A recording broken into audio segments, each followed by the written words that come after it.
Башкирии более 100 человек уже привлекли к ответственности за участие в незаконной протестной акции, состоявшейся в середине января в Баймаке.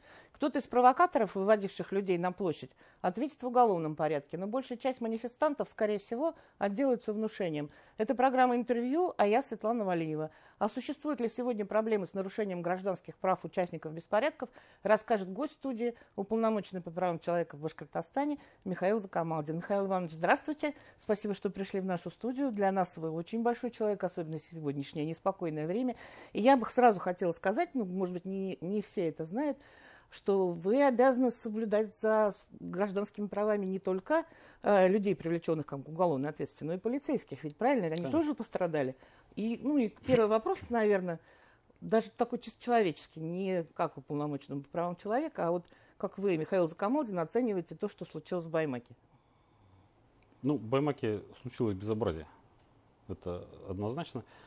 Значит, никто не дал права никому подменять закон и власть на территории, на любой территории абсолютно, в том числе и у нас в Баймакском районе. Значит, был суд вынес решение, справедливо оно, несправедливое, кто как считает, пожалуйста, есть законный способ обжалования, кто не согласен. Вот и все. То, что люди сами по себе пришли поддержать человека, которого, видимо, уважают, в этом ничего плохого нет. Вы знаете, абсолютно. Вот, судя по протоколам, как говорят правоохранители знакомые, большая часть этих людей признается, что пришли просто так, посмотреть, из любопытства. А человека, которого хотели осудить, они не знают. Просто вот позвали, они приехали. Никто не признается никогда, что он пришел туда для того, чтобы нарушать общественный порядок. Правильно? Вот. Потом, я вот еще просто не закончил. Ведь сам то, что они пришли и там находились, это, в принципе, особо не влечет никакой ответственности. То есть из любопытства стоять на площади было Да можно? ради бога, конечно. И поддерживать там Алсынова тоже можно было. Никто это никому не запретил, по большому счету. И там вопрос возник в том, что после вынесения приговора его нужно было увезти в ВВС либо в СИЗО. Значит, вот эта толпа начала противодействовать его вывозу. Причем, как сам признается Алсынов, здесь надо отметить, что он внесен в список экстремистов и террористов, то есть нельзя произносить его фамилию без пометки, что он экстремист. Он сам из тюрьмы даже написал письмо своим соратникам, где отмечает, что люди нарушили закон и даже хотели войти в здание суда. То есть он пишет о том, что люди пошли на поводу у провокаторов и могли совершить действительно не просто противоправные действия, а посягательство вообще на власть, то есть судебная власть. Конечно. Это, вот, мне кажется, невозможно вообще ни в одном регионе, а получается, люди это могли сделать по глупости. Получается так. То есть это возможно. Видимо, возможно. Просто я хотела бы для зрителей тоже отметить, наверное, не все это знают, что вы дважды министр внутренних дел, то есть вы возглавляли МВД Карелии, вы возглавляли МВД Башкирии, при вас такого не случалось. Поэтому вряд ли вы можете оценивать, но все-таки хотелось бы спросить, если бы вы были вот сейчас главой МВД, как вы думаете, как бы вы действовали? Я считаю, что МВД действовало в рамках закона полностью. Меня там не было, но я внимательно смотрел видеоролики, которые в интернете появлялись. И, естественно, там были насильственные действия в отношении сотрудников полиции, что также само по себе влечет уголовный ответственность по статье 318 Уголовного кодекса. Вот. Они противодействовали выводу самого осужденного, и прочее. То есть это, естественно, они делали все правильно. Причем они же не выхватывали из толпы кого бы то ни было. Правильно? Они же задержали. Но это вы по видео судите, которые вы видели, конечно, да? Конечно. Раз вас там не было. Конечно, наиболее активных. Задержали наиболее активных. Вот и все. И потом сказать, что просто так кто-то пришел и на него протокол составили.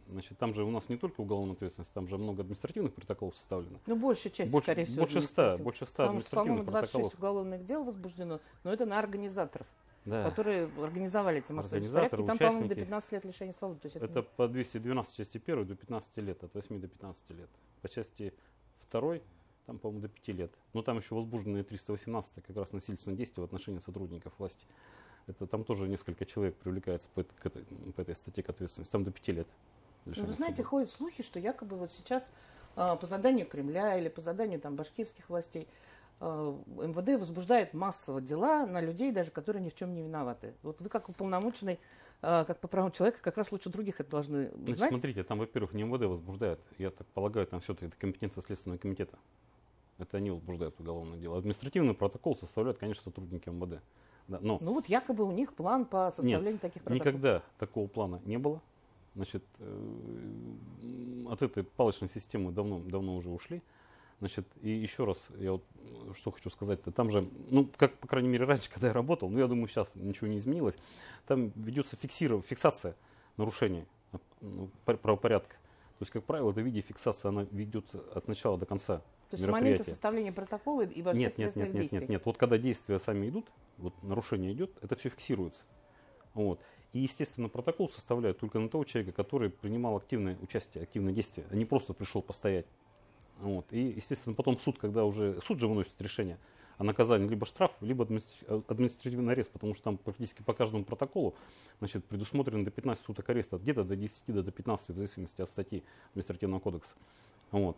Значит, то есть и судья просматривает эти материалы и уже принимает решение. То есть там просто так, от того, что хочет милиционер или полицейский составить протокол и наказать человека, да, это не пройдет. И привлечь невиновного, конечно, такого не получится. это не пройдет. Нет, То это есть не пройдет. в конечном итоге принимает решение суд. Конечно, суд принимает, и он принимает не только на основании того, что полицейский написал, а именно ему нужны доказательства. А доказательства как раз в видеозаписи. Я думаю, там она велась. Поэтому... Ну, а из каких-то своих источников вы знаете, допустим, сколько людей привлечено к административной ответственности через суд, а сколько, допустим, просто сказали, больше так не делай. Такое было вообще? По-моему, там что-то около 50 человек, значит, вот как вы говорите, больше так не делай.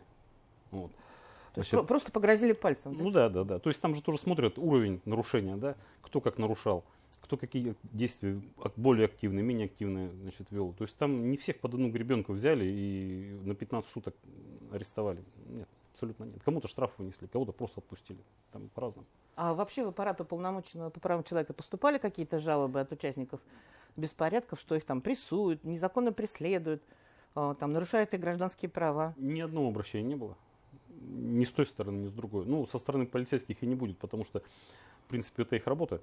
И там, где их права были нарушены, или в отношении них были противоправные действия совершены, как раз вот такие, по-моему, 5 или 6 уголовных дел возбуждены по статье 318. Ну, где полицейские серьезно пострадали? Да, конечно, где они пострадали. Там тоже уголовное дело возбуждено, я еще раз говорю. И люди арестованы за это тоже, значит, в СИЗО находятся. Вот. К нам ни одного обращения не поступало. Значит, уполномоченный по правам человека вот, в республике у нас, он работает от заявления.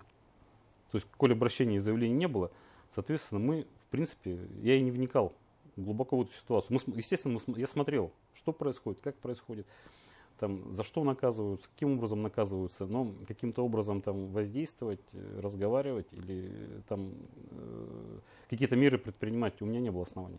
А у вас не сложилось впечатление, когда вы смотрели видео, что люди, которые вот бросали поленья, снежки в полицейских, что они просто сбрасывали стресс, что они не понимали, что они совершают противозаконные действия, причем, ну, тяжко, на мой взгляд. Да нет, здравый человек, да, берет полено, бросает в полицейское, что ж, он не понимает, что он совершает правонарушение, что ли?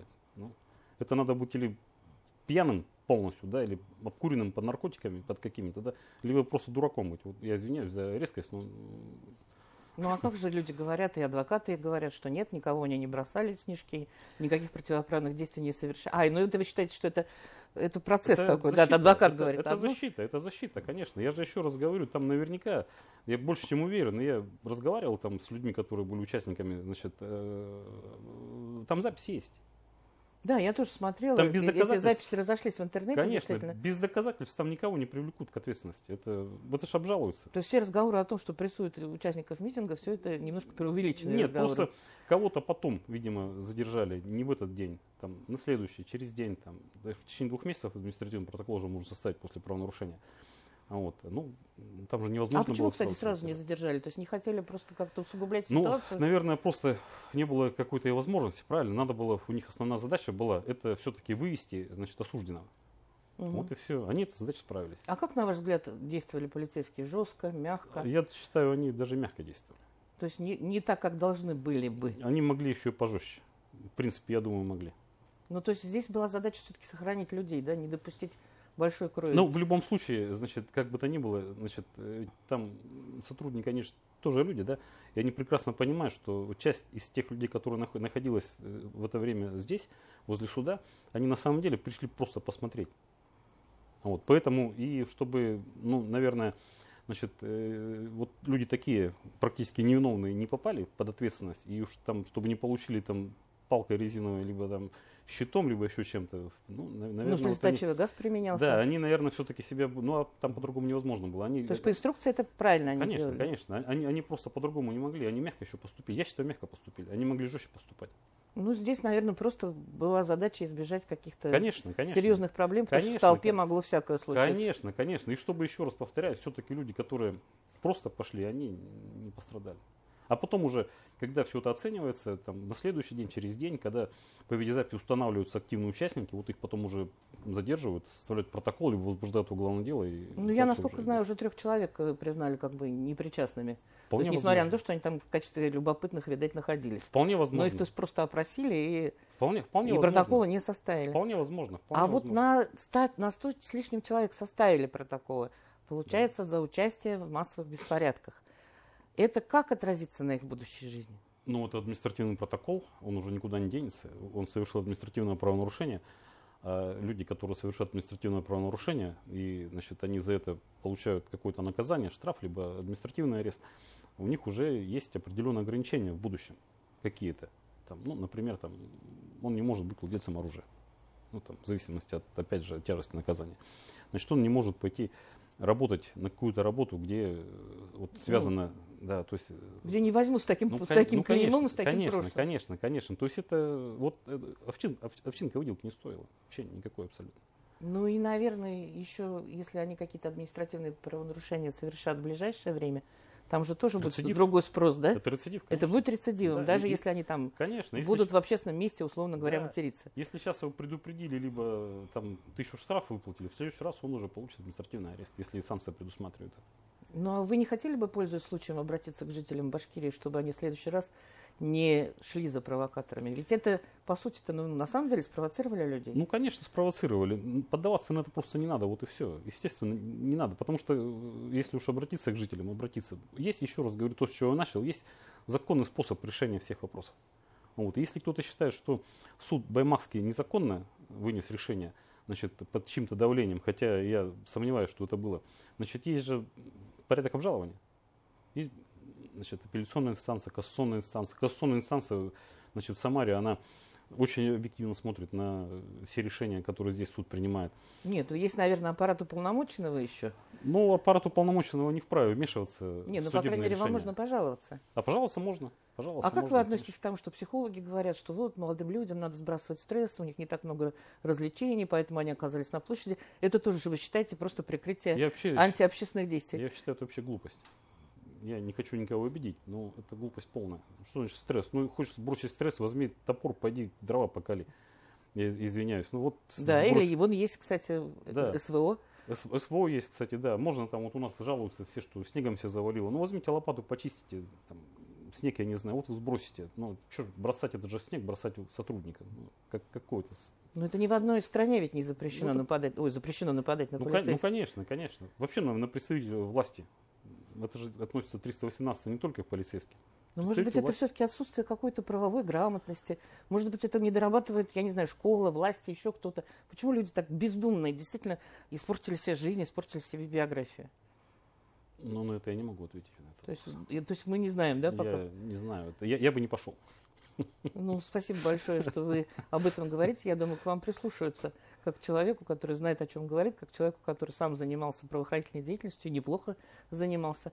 Просто наше время истекло. А я напоминаю, что это была программа «Интервью». У нас в студии был уполномоченный по правам человека в Башкортостане Михаил Закамалдин. Мы с вами прощаемся. До свидания.